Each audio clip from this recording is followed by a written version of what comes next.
let's be frank.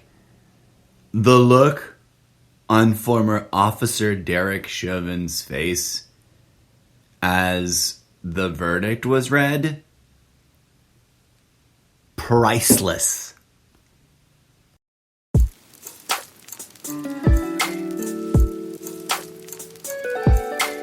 Not that we should revel in the misery of others. There's a weird, funny word for that, and I can never quite remember it. It's one of those German Freudian-like psychological terms.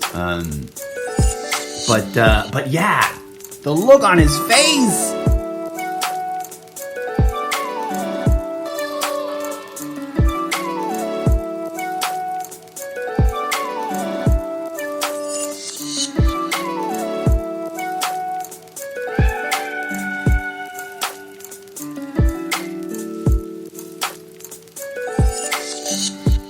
Good morning, planet Dirt. Oh wait, am I on planet Rock? Sometimes I wake up and I am on planet Granite, and that one makes me giggle because I just can't, like, every time people says it, you know, like, I mean, think of any time you've ever said planet Dirt. Or planet Mud, or planet Earth, or planet Spinning Ball. I mean, that one's a good one. There's literally a universe in which everything is almost exactly like it is here. Except a few things are different, some of them completely meaningless. And one of the sort of in the middle, it's kind of pointless, but it's kind of hilarious, is the variant on what the talking ambulatory meat sacks that occupy the spinning globular womb pod call, you know, the planet. Apparently planet is like a universal term understood in every layer of the multiverse. But y'all love to call your little planets silly names pointing to the ground. There's a planet ground, but planet granite. And they're so fucking weird and groovy there, man, on planet granite. It's like, it's a universe in which, like, everybody, even the great orange Trump was just, like, a natural born stoner hippie. That's why I love that place. But I digress. I rarely ever get to wake up there. Oh, I just talked all through that music. Welcome to the show, folks. It's 6:44 a.m. on a Wednesday morning. The day after the highest of the high holy days of the cannabinoidal calendar, 420, April 20th. I said that right at 0333. That was neat. Okay, and so let me comment on my comment there. The look on Derek Chauvin's face, it's not that I revel in his misery. It's that it kind of... The satirist in me, the cynic in me was pleasantly not surprised, not in any way, shape, or form shocked, kind of found it humorous, ironic, I guess, indicative of exactly who he is and the time and place that we collectively find ourselves in. He genuinely looks confused. Now, there's a lot of emotionality going on about the verdict, right? And it's safe to say most people are relieved to some degree or another. Even people who you might imagine would generally be identified as standing in opposition to police reform or to, justice for black lives because they matter, etc. Most people were like, that was a bit far. There are people who, stand firm and think that Derek Chauvin should have gotten an innocent verdict, like a not guilty verdict. And, like, what do you say to those people? I don't know. But I'm looking at a picture because I popped open, one of the various news apps that I survey to just sort of get a sense of what's going on in the land of media world describing the current events.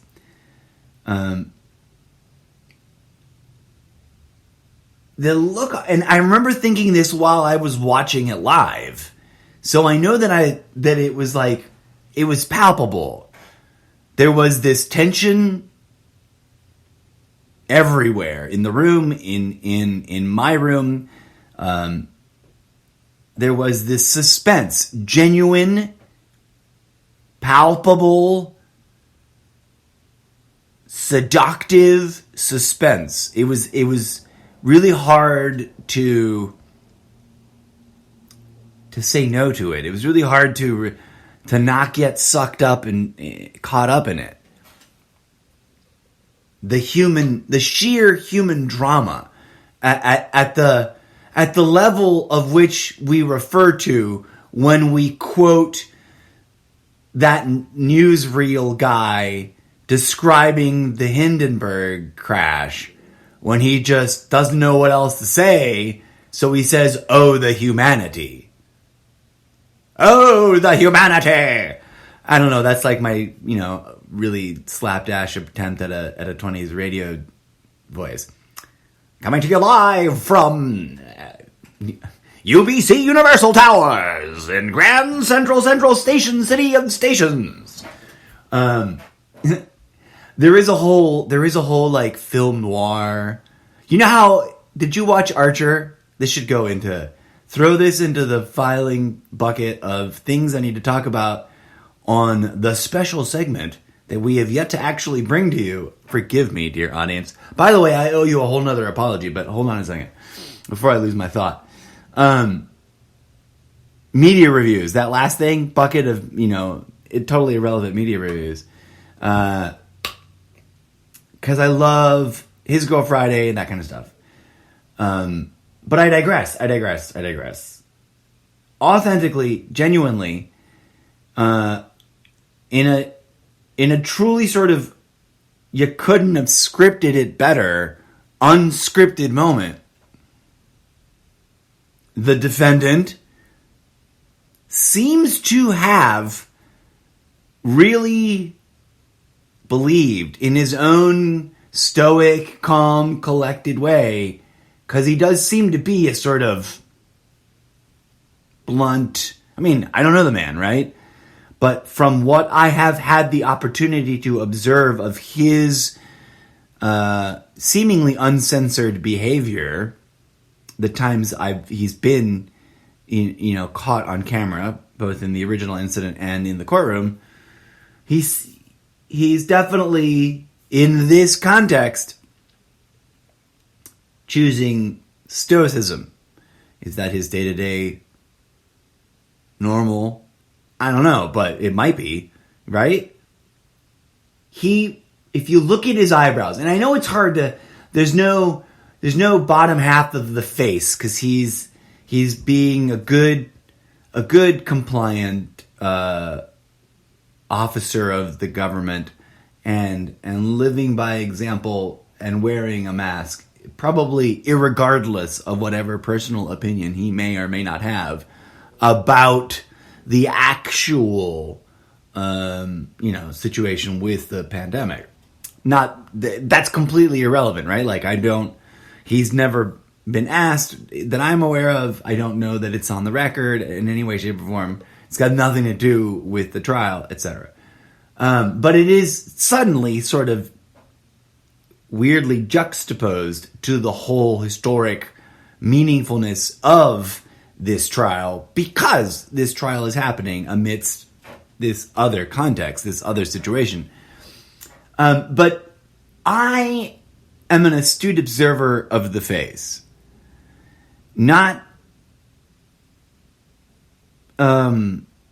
because of any particular reason, I don't think. I think by nature, I'm fascinated by, body language, but more minutely, if I could coin the term, I don't know, maybe this exists already, but the body language of the face. Also, because of my theater training, I spent many a season deeply invested in the study, experimenting with, and attempting to master the dynamic range of expressivity available to me as a performer, as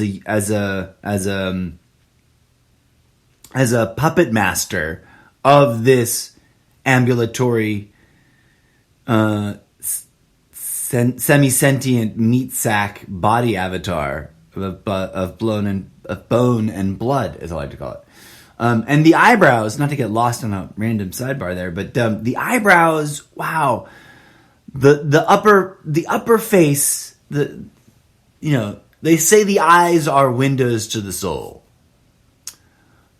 I've never been entirely clear. There is something strange about prolonged, deep, and accurately aligned and centered eye contact that isn't fudgy eye contact, but deep, right into each other's pupils eye contact. There's something interesting and weird about it.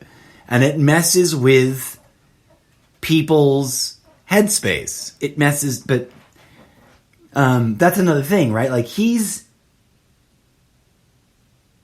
attempting to process. You can just see, this is one of those moments, I think, where that saying becomes really vivid, of being able to see the gears turning. And I wish I had it queued up. I didn't really want to spend this much time on it. It's not that I take glee in the fact that he will suffer whatever consequences of pain and suffering inherent in doing the time of the prescribed punishment. It's not that I am indulging in that weird German word for that activity of reveling in someone else's suffering. I'm not. It's just that it, as a commentator, as an observer, as a sort of removed third party that's not personally vested, in it, but is also strongly positioned with my own particular take on the whole thing and a point of view, perspective, and opinion on everything involved here in this particular circumstance, that is anchored in that idea that I am an ally as opposed to someone who's in opposition to the community of people of color that feel victimized precisely by this kind of, if we can take him as a symbol, this kind of problematic bad apple in law enforcement staff. I'm sure others have commented on, there was something unusual and creepy, let's just be blunt, about Mr. Chauvin's body language and facial expressions in the original incident video. Ranging from apparently actually putting his hand in his pocket at one point, maybe reaching for something. Oh, right, he was going to reach for the mace. Picking grit and gravel out of the rear tire that he was positioned directly in front of, while continuing to apply body pressure, pinpointed, at the pressure point of the kneecap, like that's focused, funneled body pressure, but PSI of like body weight, you know? And that isn't just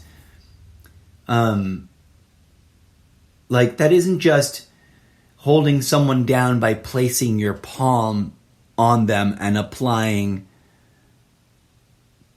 unleveraged pressure from a parallel position. That's being above and over and helping, utilizing gravity to like, and in both instances,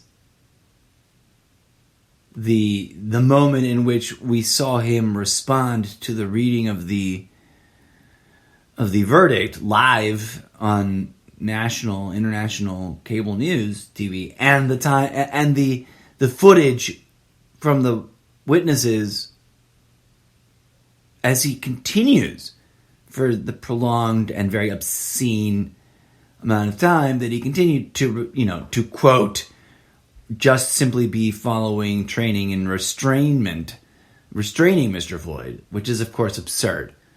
He was grinding his knee into the man's neck. And if anyone could be attributed with the high probability of having been indulging in some Freudenschade, isn't that what that word is? Maybe it's something up that alley. If I said something worse in German, I apologize. If it's not that, Schadenfreude, it's something weird and it sounds a little bit like that. But there's a word for when you knowingly indulge in the reveling and the savoring and enjoying in a sort of sadistic way of other people's suffering. And I don't know. I mean, he refused to testify, so we'll never know.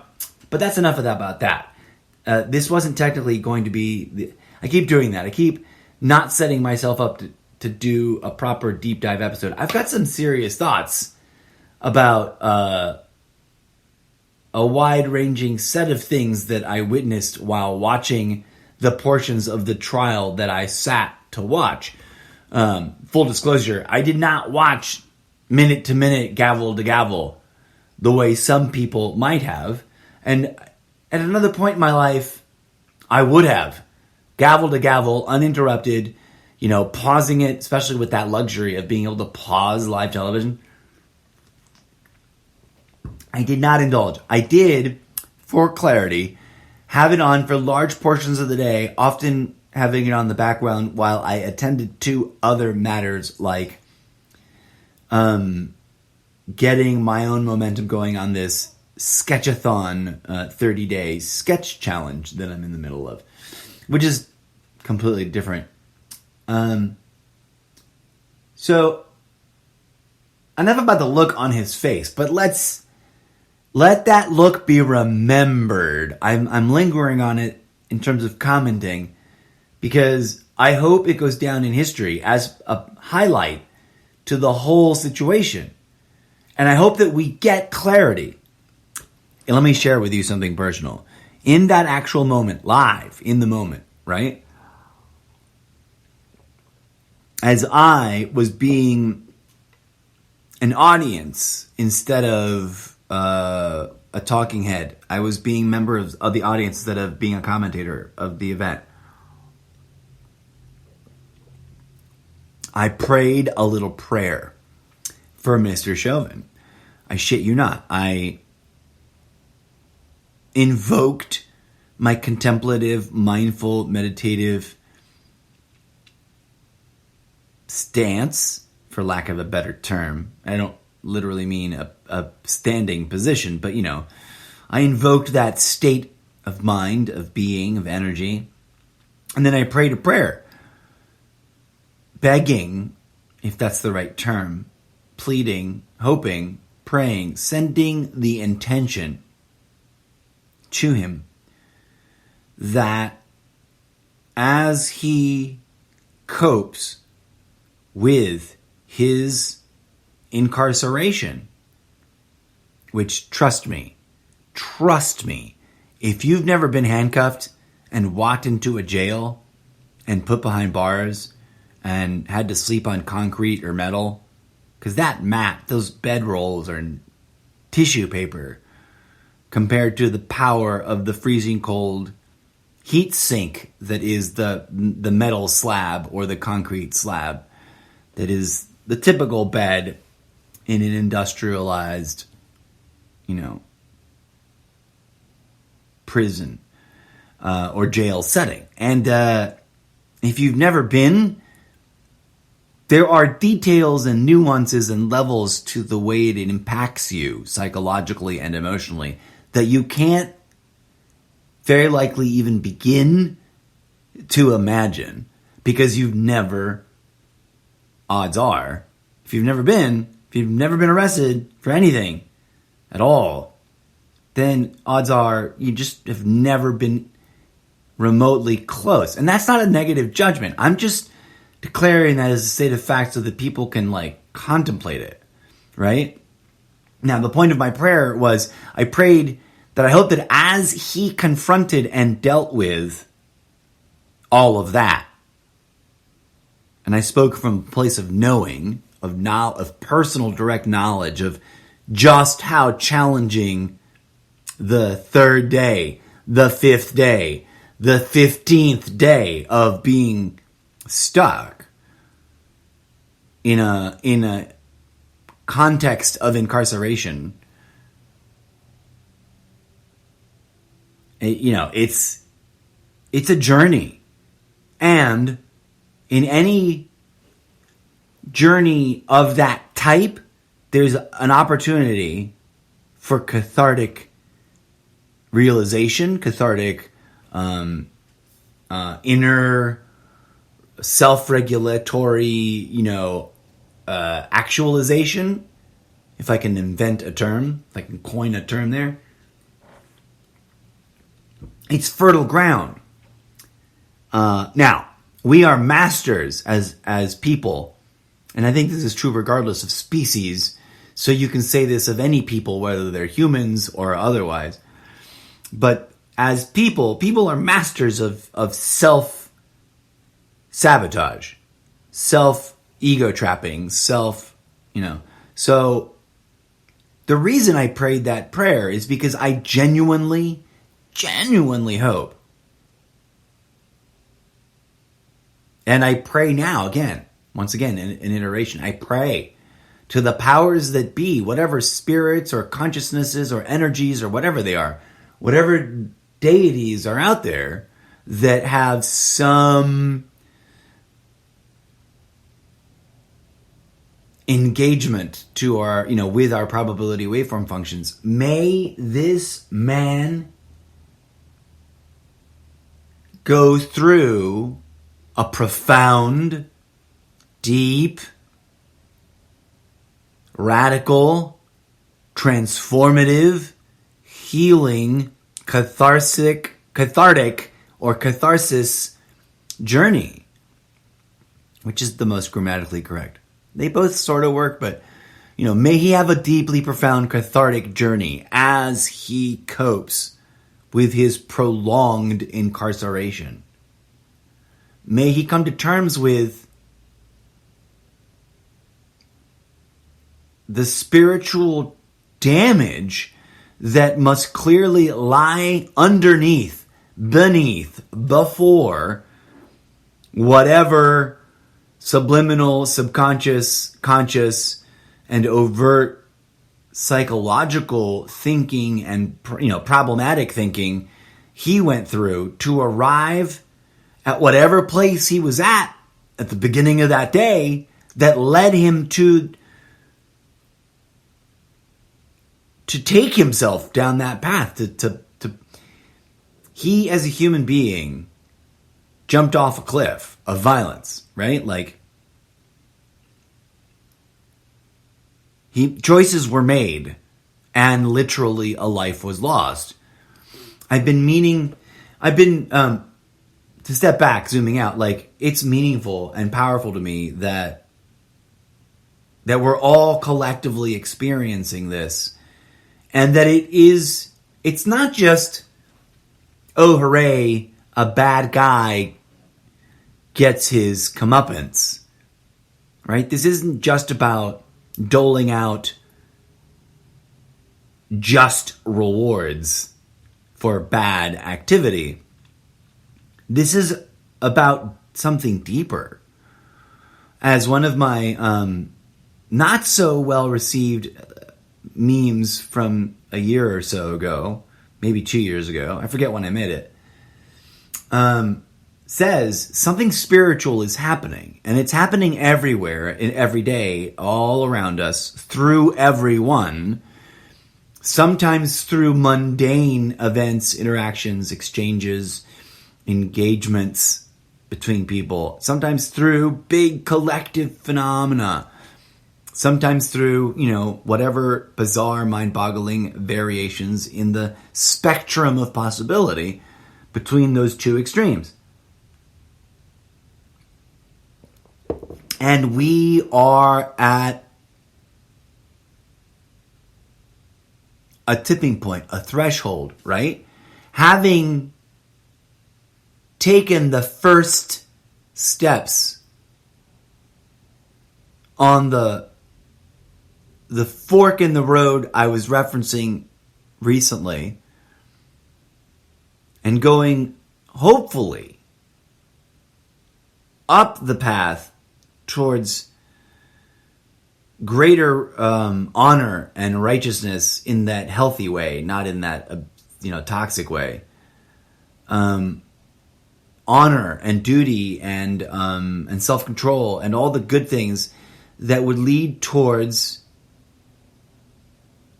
the ideological, social, political, mental, operational, how would you conjugate bureaucracy into this? Bureaucratical? I don't know if that's if I just made up a word by trying to force a conjugation that doesn't normally flow well.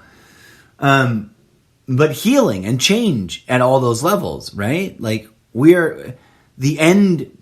Is this the beginning of the end of police brutality? It could be. It can be. It certainly has a stronger potential of helping of manifesting that now that we have stepped in this direction down this path at the fork in the road, as opposed to the path where Officer Chauvin never even got convicted, right? Never even got charged. Never even got indicted, never even got looked at beyond an internal review and dismissal of the circumstances.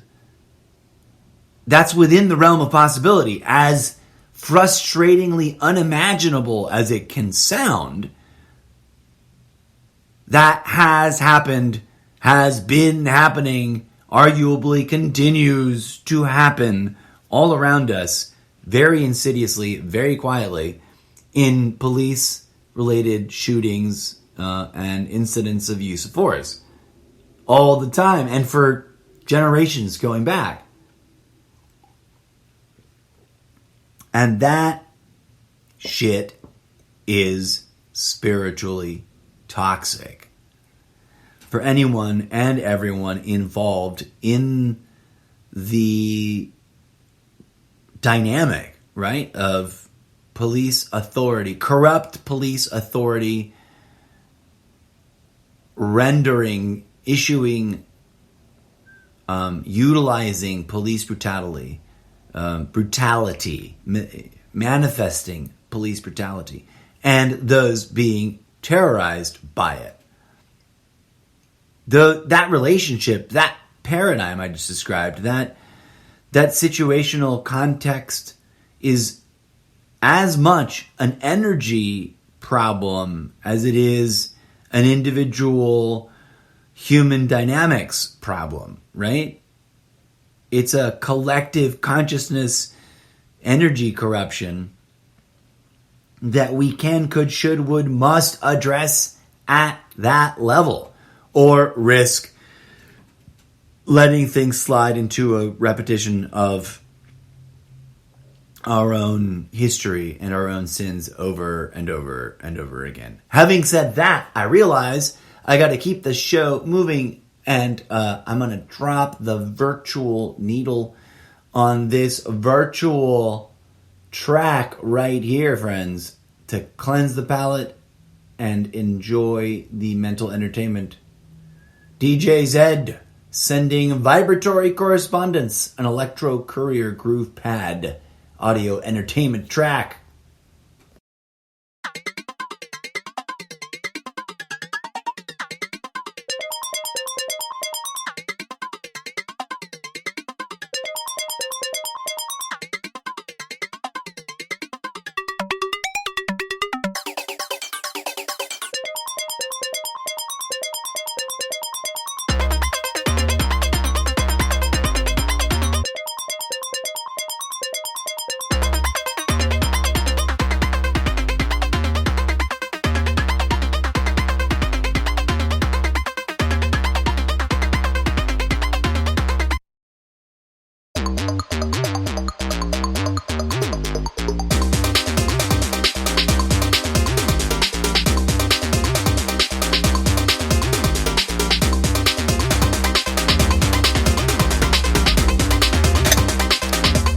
That's right, folks.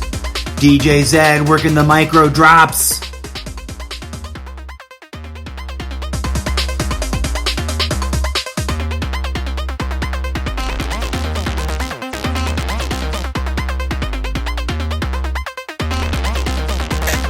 Gonna tease that one out.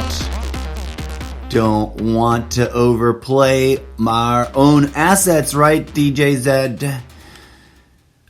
Also, as I've been doing kind of lately, I just sort of, I want to capitalize on the sort of micro attention span of our time and age and not let things linger too long. Also, the programmatic plan now is to tease tracks as transition music during the show to amp up awareness of the virtual animatronic robot dance music parties that we shall be doing monthly, for which, on the inaugural, was going to be the anniversary festival every April 20th, I owe you a deep apology, dear audience. I bailed out. I bummed out. Here's what happened.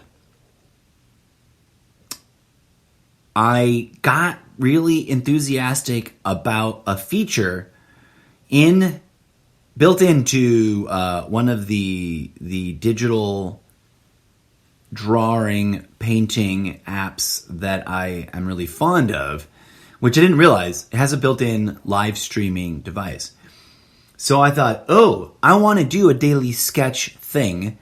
I should maybe broadcast that almost daily, and it can, be the almost daily doodle as a sort of spin-off project over there on Behance, I think might be the correct way of pronouncing it. I'm never sure. It certainly isn't Behance, which sounds like Beyonce, which no one should sue me over that comedy. It's just stand-up comedy, right? Like, you don't sue stand-up comics for all the names and references and crazy things that they imply. That's what I need to do. I need to relabel my show as stand-up comedy, and try to find more punchlines, and maybe start working in, pre-recorded audience laughter. And then I can get away with saying even more. But I digress. What the hell was I talking about? I got excited about that, and I was like, I'm going to start doing that, because I've literally been sketch doodling as exercise, as daily practice every morning, very consistently, which is something I really can't claim I'm super good at, right? Like, I've had those gym memberships that just drag on and are being totally neglected by around this time of year that were impulse things for New Year's resolutions. But hey, we've all been there. No judgments, right, folks? I was apologizing. I did this attempt at my very first live art stream, and it went really well in my mind because I was really pithy and I talked about my multiverse backstory. I talked about the literary effort on Wattpad and how one of the things had been driving me nuts was that I really wanted art in my books, but I didn't feel like I was the right person to do it. Part imposter syndrome, part humility in overdrive, part guilt, factual guilt, because I've always wanted to sketch and draw. Since when I was a kid, I kind of thought I would be a Stan Lee type, that I thought I would sketch my way into comic book fame and then become, get into making other things. And I always sort of thought that theater and art would go together, and I never practiced. I always found drawing, as I like to call it, and I know that's a very weird colloquialized comedy pronunciation of drawing, but drawing is what sounds rightest to me, most correct. I always loved drawing. I never liked practice, and I would get fed up, and I would quit. And I guess the one thing I've been really good at my whole life is quitting. From flag football to piano lessons to drum lessons, a lot of instrument lessons that I went like, maybe I can learn it this way. And really at the root, like, I never took a learn how to read music class, right? Forget the instrumentations. Learn how to read music really well first. Didn't do that. I love music, and here we are, futzing around with sort of artificially manufactured digital entertainment audio noise that can approach something like music, but doesn't require me to be able to read notes, right? But I digress. The moment we're living through offers us the opportunity for growth, for change, for healing. And that's why I prayed that prayer. And I included a weird caveat to be like, aha, so that, it's more than just some wishful thinking prayer that then goes away and is never heard, thought about again. I added the caveat that I prayed very sincerely and genuinely that former officer Derek Chauvin not only go through some sort of genuine, authentic, healing, deep, transformational catharsis whilst coping with his incarceration, because he will be in jail for quite a long time, I presume. Let's hope. Let's keep our fingers crossed, right? Let's hope that this isn't one of those disaster stories where he gets all 3 counts, but then he gets like the most ridiculously light sentence possible, and then he's out in a couple of years, which would be obscene. He should go to jail for a ridiculous amount of time because a man is dead that didn't need to be. And if the shoe had been on the other foot,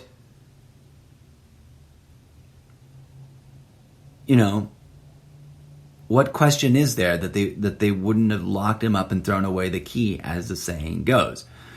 And it's not that I want to smugly enjoy his lifelong incarceration. It's that I hope and pray that he genuinely understands, comes to terms with, in the technical sense, in the Zen technical sense, comes to terms with, really, really contends with the cognitive dissonance behind the arched eyebrow and the quizzical, implying the quizzical, wait, what? They found me, huh? Behind that look on his face. And, obviously even deeper, behind whatever made it even possible for him to do what he did and then spend 2 weeks in court trying to defend his innocence. That's a spiritual malady. That's a spiritual disorder, dysfunction, disease. That's a spiritual trauma that is not his and his alone. It's not of this profession or that profession alone. It's a global problem. And we can't ignore the simple reality that while satisfying, justice as a series of events in court on their own, by themselves, even when they have powerful implications, as no doubt this case will do, will have had in the future past participle tense. Students will study this court case for generations. Debate will be debated about it. Now, one of my fears is that the cognitive dissonant echo chamber, wedge issue creating machine of political discourse will just create something to fight about. The historicness, the factoids of this case will become something to mindlessly, trollishly fight about in a zero-sum, you can't be right because I can't be wrong. Therefore, we both just blow steam and hate and puke words at each other, and no one, if it becomes another one of those, of which we have many, dear friends, humanity's collective shoulders are yoked and burdened with many a stone of these kinds of redonkulous, very likely engineered, but very much obviously addictive, irreconcilable echo chamber, us versus them, argumentative, cognitive dissonance creating wedge issues. And we gotta cut those cords, man. And so I hoped and prayed that he goes through a journey. And at the wordless level of that prayer, and I mean this sincerely, I sent in that transmission to him, to my higher self, to share with his higher self, which is the way I think prayer works. If you haven't heard it yet, there's an episode way back somewhere deep in the dredges, in the bottoms of this barrel of my podcast feed, about why I think prayer works. It's a rambling, spiraled out of control episode, but I'll weave together a much better episode in the not too distant future. But I'll give this to you right here, right now.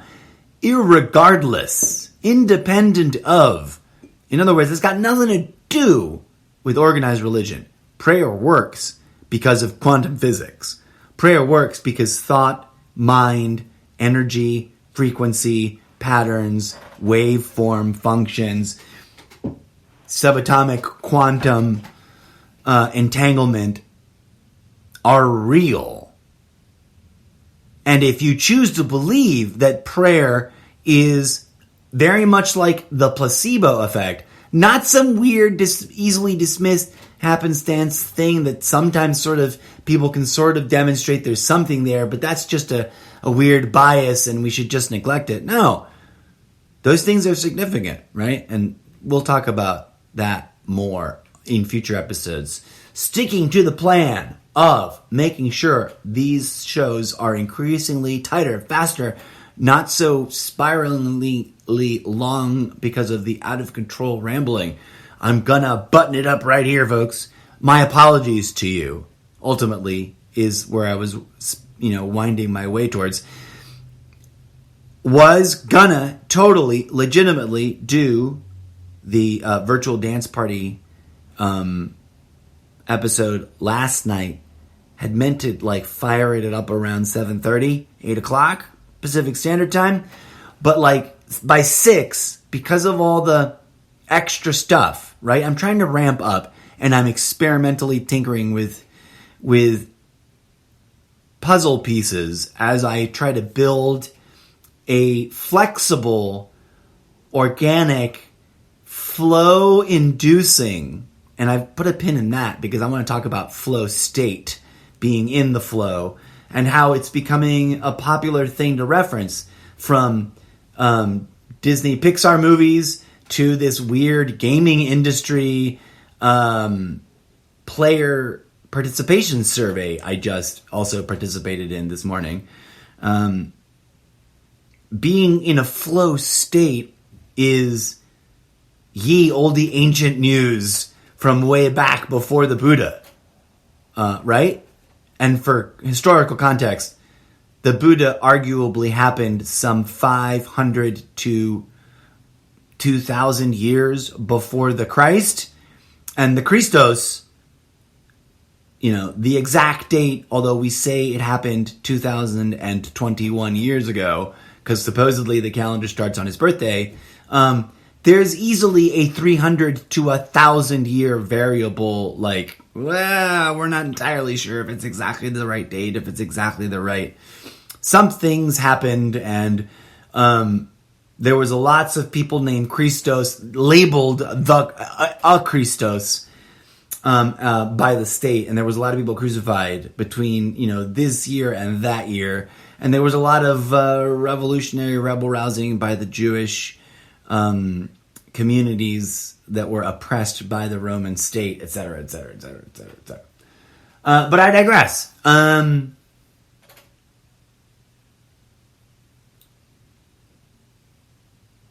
Why was I talking about the Buddha and his historicalness of that? I was buttoning up the show. Oh, right. These are all universal constants. That's what I was driving at. And the issues at play in the Derek Chauvin murder of George Floyd case. Because now it's been done. It's been decided. The highest, most, and I always am tickled pink when this phrase is used in civic and political context, but the most sacred of rituals, the trial by a jury of one's peers, has declared that indeed this man was a murderer. He murdered a person that, as a peace officer, taking custody of that person, he should have rendered aid to, not refused aid to, etc., etc., etc.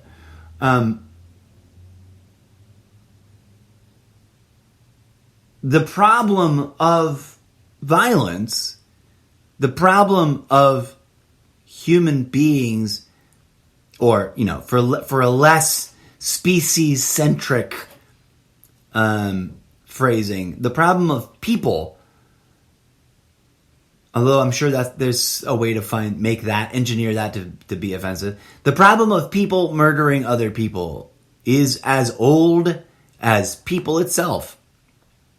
Like I said before, from Adam and Eve, Cain and Abel, to Potter and Wright, to whoever was just killed and whoever killed them in the most recent incident, as there was a police-involved shooting during that period while everyone was gathering to receive the reading of the verdict of the Chauvin case.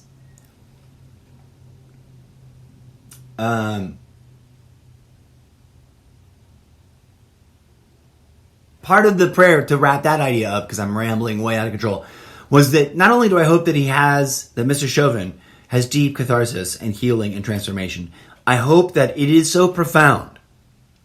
I hope that it is so meaningful that he becomes like a man on fire with the Holy Spirit. I hope he becomes an activist. I hope he becomes a public speaker. I hope he becomes a witness, giving his testimony, speaking of his guilt, admitting to the world, that he did wrong. I mean, for Christ's sake, a long, long time ago, someone we thought or was claiming to be in direct communication with the divine thing we call God issued a rule that supposedly came straight from the Creator's mouth. Of course, obviously the Creator probably doesn't have a mouth, but the rule is, thou shalt not commit murder. I mean, thou shalt not kill is broad. And if it's literally as broad as it is spelled out in this English translation that we accept as thou shalt not kill, then it's so broad that we needed to become breatharians. But that's a whole nother episode. I've talked about that before. Put a pin in that on the big cork board full of pins. Because if we can't kill anything, then we can't step on microscopic things crawling on the ground, or else we have committed a sin. Obviously, there must be a sane interpretation of that statement, and perhaps it was better meant, and I don't know. I'd have to look at the original language, and I don't remember if it's Aramaic or what's that other cool one that sounds awesome when you say it. Sanskrit. I don't know why, but Sanskrit just sounds cool. I forget which language was the very first language that the Ten Commandments were actually written in. Is it just ancient Hebrew, Aramaic? There's one of those, right? Languages were much more readily known in sets of multiples back then because people had a lot less things to distract them from. And so it was it was always hard. It's always hard. But, achieving fluency in multiple languages is much more common to a certain degree than it seems to be nowadays. Although ultimately there's more people, so it's more common just de facto. Anyways, I digress. I bet that commandment makes a lot more sense if it's like, thou shalt not murder. Because then it's implicitly more like about murdering people. Regardless of that silliness,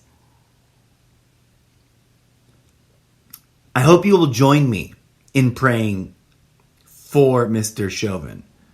I mean, we should pray for everyone and actively practice a real engagement in mindful prayer, conscious prayer, not the recitation of the empty recitation of thoughtless mantras. Probably isn't as effective, except purely if they are designed as such at the phonetic sound emanating energy level, in which case, by all means, mindlessly chant away. Those kinds of chants typically are more phonetic in nature and aren't about complex sentences, building word thoughts, building imagery in the mind, right?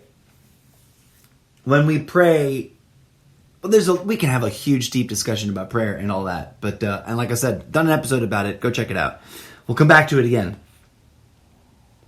But I hope you'll join me, because it would be beautiful to see in the future the culmination of all of that that I'm invoking come to fruition, and see convicted felon and murderer inmate Chauvin adamantly, passionately, authentically, humbly, with humility, speaking, coaching, advising counseling other broken souls about the pain and trauma that fuels their rage, that leads them towards acts of violence, and how to overcome them through some sort of deep, profound alchemy of internal assessment, right?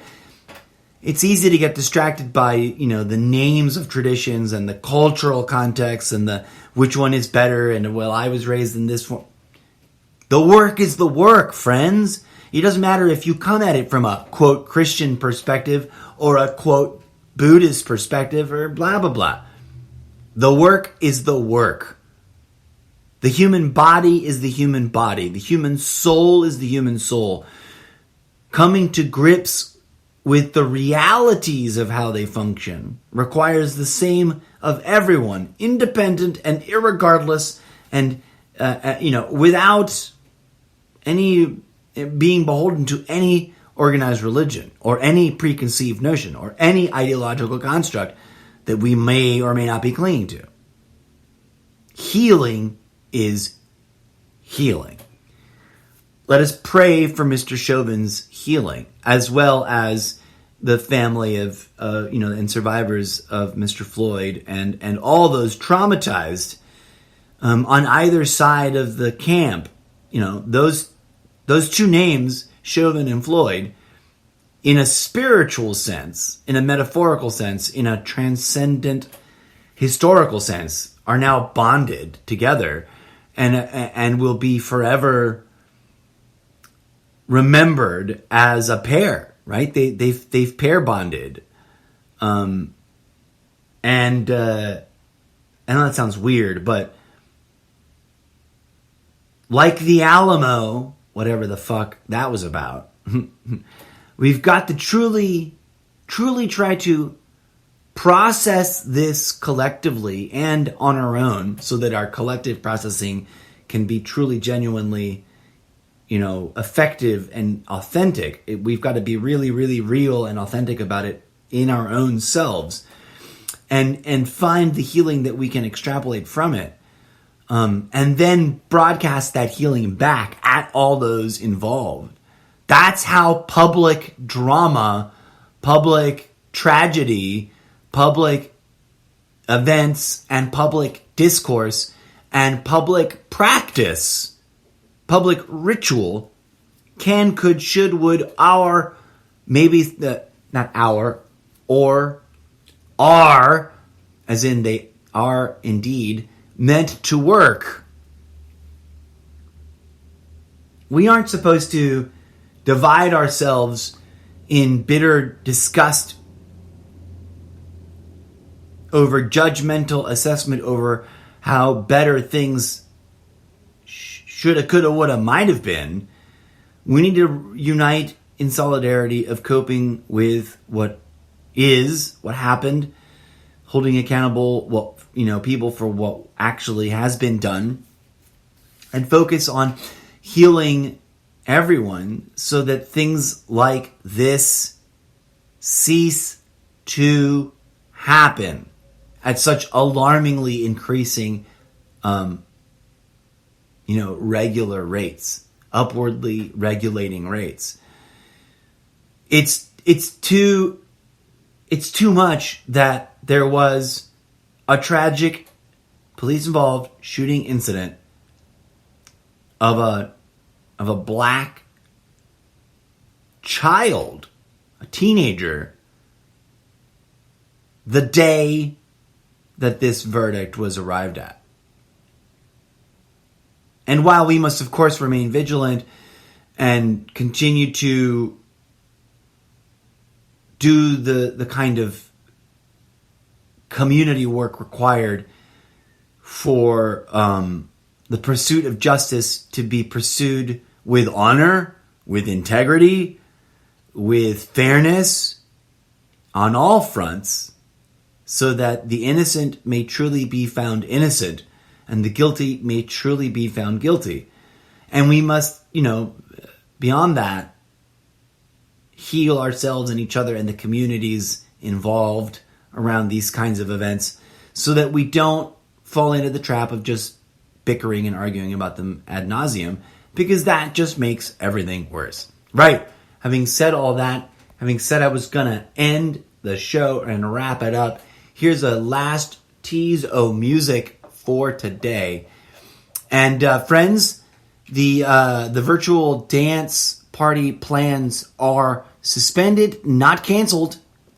We shall resume.